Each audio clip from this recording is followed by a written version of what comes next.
NEET exam toppers की सबसे खास बात पता क्या होती है? वो डे वन से ही सब कुछ प्लान करके चलते हैं। आपने टॉपर्स के इंटरव्यू में सुना होगा कि मैंने एग्जाम से पहले पूरा सिलेबस 4 बार, 5 बार, 6 बार, 7 बार, 8 बार रिवाइज किया था। और आपने मुश्किल से 1 बार या 2 बार। इसीलिए तो एग्जाम में आता हुआ क्वेश्चन आपका छूट जाता है। आप सही से इजी क्वेश्चन को भी सोल्व नहीं कर पाते हैं, सिली मिस्टेक हो जाती है। सोचो, अगर आप भी कंप्लीट सिलेबस को एग्जाम से पहले मल्टीपल टाइम रिवाइज कर दें, ना तो सिली मिस्टेक होगी, आता हुआ क्वेश्चन ही छूटेगा और आप सारे क्वेश्चन फास्ट फास्ट सोल्व करके ड्रॉपर नहीं टॉपर कहलाएंगे। तो आज के वीडियो में मैं आपको नीट 2027 एग्जाम के लिए एक ऐसा प्लान बताने जा रहा हूं जिसको फॉलो करते हुए आप कंप्लीट सिलेबस सेकंड में से पहले, यानी नीट 2027 एग्जाम से पहले कम से कम 21 बार रिवाइज करेंगे। कितने बार? Complete syllabus at least 21 times. क्या है वो रिवीजन प्लान? उससे पहले आपकी एक सबसे बड़ी कमी सुन लो, क्या है? बुरा मत मानना, क्योंकि देखो भाई, मैं तो कमियां बताऊंगा। हम ड्रॉपर क्यों है? कोई ना कोई कमी थी, वो हमें दूर करनी है। सबसे बड़ी कमी होती है ड्रॉपर की कि वो टेस्ट से पहले रिवीजन जरूर करता है। जब भी आपका संडे को टेस्ट आता है, आप क्या करते हो? याद करो, 3 दिन पहले आप डेली रिवीजन स्टार्ट कर देते हो। यानी हम थर्सडे को भी रिवाइज करेंगे, फ्राइडे को भी रिवाइज करेंगे, सैटरडे को रिवाइज करेंगे। डेली 3-3 घंटा देंगे संडे वाले टेस्ट के बैक सिलेबस को। यही होता है। अब ये सोचो, 3 घंटा अगर आप इन 3 दिन का संडे के टेस्ट के सिलेबस को रिवीजन करने के लिए देंगे, तो पक्का करंट में से 3 घंटे कम करेंगे। करंट के लिए आपको पढ़ना है कितना? 6 घंटे। 3 घंटे आपने टेस्ट को दे दिया, तो 3 घंटे में भाई नोट्स पढ़ दो, थोड़ा बहुत क्वेश्चन प्रैक्टिस कर दो। या तो एनसीईआरटी छूटेगी, या क्वेश्चन प्रैक्टिस छूटेगा, या रिवीजन छूटेगा रेगुलर वाला जो है। और ऐसा होगा तो ये 3 दिन में जो टॉपिक आपने पढ़े हैं वो वीक हो जाते हैं। और इसी कारण आप कहते हैं मुझे टॉपिक आता तो है लेकिन पेपर में क्वेश्चन सोल्व नहीं हो पाता। जान गए इसका रीजन क्या है? तो ये भी आपके साथ नहीं होगा। एग्जाम से पहले आपको सिलेबस रिवीजन नहीं करना पड़ेगा अगर आप कंप्लीट सिलेबस को मल्टीपल टाइम रिवाइज करेंगे इस इफेक्टिव रिवीजन प्लान के साथ। क्या रिवीजन प्लान है? देखो, स्टार्ट करते हैं। हेडिंग लिख देता हूं, रिवीजन प्लान। एक बार आप मुझे याद करके बता दो, कितने बार रिवाइज कराना है? 1 बार, 2 बार, 5 बार, 10 बार, 20 बार, 21 बार। करें स्टार्ट। अब देखो, मैं अपनी क्लास का एग्जांपल लेता हूं। 6 जुलाई से कोटा में मैं बीवाइज क्लासेस में ड्रीम बैच स्टार्ट करने जा रहा हूं, जिसमें पहला चैप्टर होगा हमारा मोल कॉन्सेप्ट। और मैं मोल कॉन्सेप्ट ही पढ़ाता हूं हर बार। क्यों? क्योंकि देखो, कुछ कोचिंग क्या करती है, केमिकल काइनेटिक्स स्टार्ट कर दिया, ऑर्गेनिक स्टार्ट कर दिया। जब तक बच्चे को एनसीईआरटी के पहले 4 chapter mole concept, atomic structure, periodic table, chemical bonding नहीं आता, तो वो आगे नहीं बढ़ सकता। इसीलिए बच्चों की केमिस्ट्री वीक रह जाती है। ठीक, मैं तो मोल कॉन्सेप्ट पढ़ाऊंगा। तो इसमें क्या होगा, आपकी 1 घंटा और 40 मिनट की क्लास होगी, फिर उसमें 10 मिनट का रिवीजन होगा। सर, इसका क्या मतलब है? भाई, मैंने 1 घंटा 40 मिनट में स्टार्टिंग में आके आपको गाइड करूंगा, मोटिवेट करूंगा, थोड़ी सी प्लानिंग बताऊंगा, और फिर हम मोल कॉन्सेप्ट स्टार्ट करेंगे, बेसिक पढ़ेंगे बिल्कुल। What is chemistry, what is matter, what is atom, molecule, element, compound. Then उसके बाद थोड़ा बहुत आपका मोल कॉन्सेप्ट की डेफिनेशन वगैरह। ये हमने पढ़ा 1 घंटे 40 मिनट में।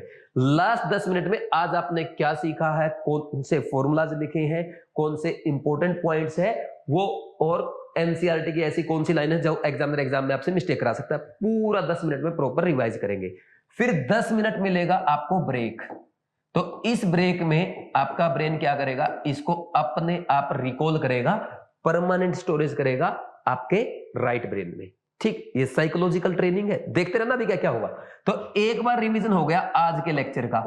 अब आपको घर जाके क्या करना है? सबसे पहले भाई, आप घर जाएंगे और कुछ बच्चे क्या करते हैं, डायरेक्ट नोट्स पढ़ना स्टार्ट कर दिया, रफ कॉपी में फॉर्मूला लिख के देख लिया, ग्राफ बना के देख लिया, क्वेश्चन सोल्व करके देख लिया, बात खत्म। नहीं, रफ कॉपी नहीं उठानी। पहले नोट्स की कॉपी पे ऐसे हाथ रखो, बंद रखो, उसको आंख बंद करो और रिमाइंड करो आज सर ने क्लास में क्या क्या पढ़ा था। सबसे पहले तो आते ही सर ने बताया था कि सबको इस बार टॉप 1000 में रैंक लाना है, टॉप 100 में, टॉप 10 में आना है। फिर सर ने गाइड किया, मोटिवेट किया। उसके बाद सर ने बिल्कुल basic what is chemistry, what is matter से स्टार्ट किया। एलिमेंट के बारे में खास बात बताई, एलिमेंट मॉलिक्यूल में डिफरेंस बताया था।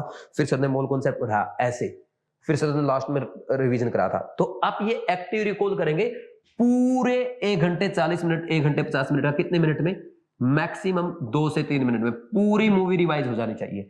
फिर आप 20 लगभग 20 मिनट तक आज जो आपने क्लास में पढ़ा है नोट्स रिवाइज करो, फॉर्मूला तो फॉर्मूला लिख के देखो, क्वेश्चन सोल्व करके देखो, ग्राफ है तो ग्राफ वगैरह बनाओ, डायग्राम है तो बायो वगैरह में वो बना के देखो, ठीक। इंपॉर्टेंट पॉइंट है एनसीईआरटी का वो लिख के देख लो बायो के, ठीक। फिर उसके बाद वापस कॉपी बंद।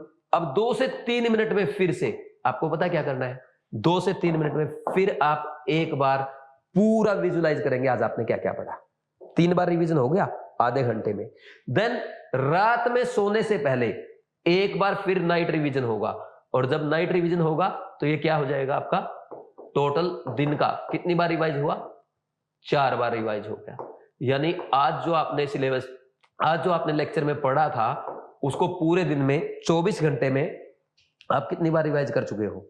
5 बार। देन नेक्स्ट डे जब आप क्लास में जाओगे, सेकंड लेक्चर के क्लास अटेंड करने से पहले आप घर पे ही एक बार प्रॉपर रिवीजन करके जाओगे।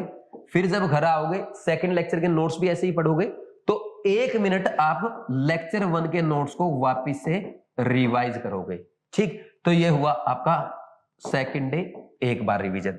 फिर इसके बाद नहीं, 2 बार हो गया टोटल, एक तो क्लास से पहले और एक क्लास के बाद। फिर आएगा नेक्स्ट टू नेक्स्ट डे यानी थर्ड डे। थर्ड डे में क्या होगा? जो आपने डे 1 को पढ़ा, लेक्चर 1 का और लेक्चर 2 का, तीसरे लेक्चर से पहले दोनों का रिवाइज करके जाना है, और जब घर आ जाओगे फिर दोनों का एक बार फिर लेक्चर 3 के नोट्स के साथ रिवाइज करना है। कितनी बार रिवीजन हुआ? 2 बार। यहां पे आपने 9 बार पूरा सिलेबस रिवाइज कर, 9 बार आपने पहला लेक्चर रिवाइज कर दिया। कितने दिन में? 3 दिन में। साइंस बायो पता क्या कहती है, किसी चीज को 72 आवर्स में अगर हम 2 से 3 बार देख लेते हैं वो हमें पूरी जिंदगी याद रहती है। आपने 3 दिन में 72 घंटे में 9 बार पढ़ लिया पहले लेक्चर को, जन्मों जन्मों तक याद रहेगा, 7 जन्मों तक। यही तो मेरी साइकोलॉजिकल ट्रेनिंग है ड्रीम बैच की, तभी तो डॉक्टर बनने का ड्रीम पूरा होगा। और देखो आगे, अब इसके बाद जैसे ही आपका वीक कंप्लीट होगा तो देखो वीकली क्या करना है, संडे को सुबह जल्दी उठो, सबसे पहले केमिस्ट्री को या जो भी सब्जेक्ट आपको करना है सिर्फ 15 मिनट में ये जो 6 लेक्चर में आपने सीखा ना पूरा रिवाइज करो। नोट्स पलटने ऐसे, इंपॉर्टेंट फॉर्मूला लिख के देखना है, बस इंपॉर्टेंट पॉइंट पे फोकस करना है। एक बार रिवाइज हो जाएगा 15 मिनट में। 15 minute physics, 15 minute chemistry, 15 minute biology. Sir 15 minute में कैसे होगा? अरे जो चीज 9 बार पढ़ ली यार वो एज इट इज याद हो जाएगी। समझा नहीं समझे? और नोट्स बनाने के मेथड सिखाऊंगा ना, बिल्कुल ऐसे मेथड कि सिर्फ वही पॉइंट याद करना जो एग्जाम में आएगा, वो तो अभी बाकी है अपना, ठीक। नेक्स्ट देखो, वीकली रिवाइज हो गया। फिर 2 वीक के बाद यानी सेकंड सैटरडे और फोर्थ सैटरडे की छुट्टी किस लिए दी गई भैया? इसीलिए दी गई है ताकि रिवीजन पैरेलल चलता रहे, बैकलॉग हो जाए तो उसको कवर कर सको।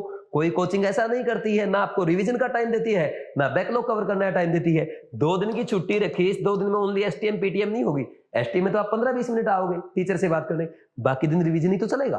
तो सेकंड वीक का पूरा 1 घंटा फिजिक्स, आधा घंटा फिजिक्स, आधा घंटा केमिस्ट्री, आधा घंटा बायोलॉजी, पूरा 11-12 लेक्चर का जो भी होगा वो पूरा रिवाइज करना है 14 दिन में। कर लोगे तो ये हो गया आपका एक बार और रिवीजन हो गया, ठीक। देन मंथली यानी 4th वीक में 4th सैटरडे को रिवाइज करना पूरा सिलेबस, अगेन एक लेक्चर का पूरे नोट्स अच्छे से रिवाइज करना। 1 घंटा फिजिक्स को, 1 घंटा केमिस्ट्री, 1 घंटा बायोलॉजी को, 3 घंटे में पूरा रिवाइज कर देना। बाकी बचा हुआ टाइम आपको बैकलॉग का या कुछ पेंडिंग है सीआरटी क्वेश्चन प्रैक्टिस है उसको देना है।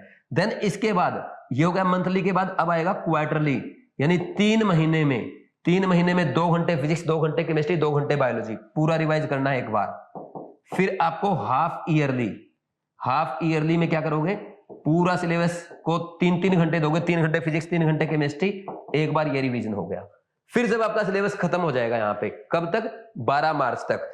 अब 12 मार्च से लेके 31 मार्च तक कंप्लीट सिलेबस आप रिवाइज करेंगे एक बार, यानी 20 दिन में पूरा थ्रोली रिवाइज करना, सारी चीजें, एनसीईआरटी, नोट्स, क्वेश्चन, सब कुछ रिवाइज होगा इसमें, हो जाएगा। तो ये हो गया आपका 15 बार रिवीजन, ठीक। देन इसके बाद 1 से 10 अप्रैल तक जो 20 दिन में पूरा सिलेबस रिवाइज किया है, अब उसकी स्पीड डबल हो जाएगी, एक बार रिवाइज करेंगे। फिर 11 से 15 अप्रैल तक फुल सिलेबस को एक बार और रिवाइज करेंगे। देन ये मतलब पहले 20 दिन में पूरा सिलेबस रिवाइज किया, फिर 10 दिन में, फिर 5 दिन में, अब 3 दिन में 15 से 18 अप्रैल तक एक एक लाइन अच्छे से रिवाइज होगी। ठीक, कितनी बार रिवीजन हो गया? 18 बार रिवीजन हो गया यहां तक। अब आपके पास 12 दिन बचे हैं, तो हर 4 दिन में फुल सिलेबस के वो सारे टॉपिक रिवाइज करने हैं जहां पे आपकी मेजर टेस्ट में मिस्टेक हो रही है। फॉर एग्जांपल इलेक्ट्रोकेमिस्ट्री में आपको इलेक्ट्रोलिसिस में और बैटरी सेल वाले टॉपिक में प्रॉब्लम आ रही है, सिर्फ वो रिवाइज करेंगे। आपको लगता है यार आयनिक में केएसपी वाला क्वेश्चन गलत हो रहा है और पीएच वाला, सिर्फ वो टॉपिक रिवाइज करेंगे। अगर आपका इलेक्ट्रोनेगेटिव में दिक्कत आ रही है पीरियोडिक टेबल में, सिर्फ वो रिवाइज करो। ऐसे ही फिजिक्स और बायो में। तो 4 दिन में अगर आप हर 4 दिन में एक बार सिलेबस रिवाइज करोगे तो 12 दिन है, कितनी बार हो जाएगा? 3 बार हो जाएगा। टोटल कितना हुआ? 21 बार सिलेबस रिवाइज हो गया 30 अप्रैल तक। सर 1 मई को क्या करना? 1 मई को कुछ नहीं करेंगे, सिर्फ आपने जो मिस्टेक कॉपी बनाई है वो रिवाइज करेंगे, वो भी 3-4 घंटे, बाकी मस्ती। 2 मई को पेपर है, उस दिन कुछ नहीं पढ़ेंगे। समझ आया 21 बार कैसे पूरा सिलेबस रिवाइज होता है? क्यों सेकंड और फोर्थ सैटरडे की आपको छुट्टी दी जा रही है? ये है बीवाइज क्लासेस के ड्रीम बैच की ड्रीम प्लानिंग। और अभी आपने जस्ट ट्रेलर देखा है, आगे आगे देखो क्या होता है। ड्रीम बैच में एक एक बच्चे को मेंटरशिप प्रोवाइड की जाएगी ड्रीम टीम के द्वारा। डॉक्टर शिवाली में biology, D N sir physics, chemistry में मैं, ये तो हम मोटा मोटा बता रहे हैं, ये तो मैं यूट्यूब पे अपलोड कर रहा हूं। क्लास में तो बहुत कुछ होने वाला, ये माइक्रो प्लानिंग है, क्लास में माइक्रो प्लानिंग होगी। एक बच्चे की दिक्कत आ रही है, रिवीजन नहीं करना रहा, बैठ भाई मैं सिखाता हूं।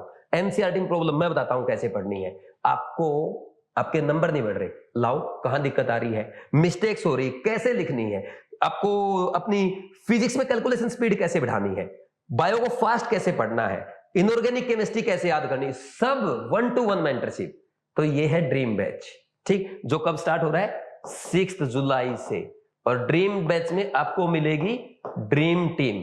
देखो भाई, अब ड्रीम टीम से बढ़ने का अगर आपका ड्रीम है, जो ऑफर वगैरह थे वो तो जा चुके हैं, छोटे मोटे ऑफर बचे हैं, जिसके लिए आप 7340250100 इस नंबर पे कॉल करके बात कर सकते हैं। सीट्स भी कम बची है, ठीक। बैच 6 जुलाई से स्टार्ट हो रहा है, तो जल्दी से जल्दी इस नंबर पे कॉल करके अपना रजिस्ट्रेशन कर लो। और जो बच्चे ऑनलाइन कर रहे हैं वो बीवाइज क्लासेस ऐप डाउनलोड करो, साइन अप करो, कोर्सेज में जाओ, डॉक्टर 27 प्रोमो कोड अप्लाई करके फास्ट ज्वाइन कर लो।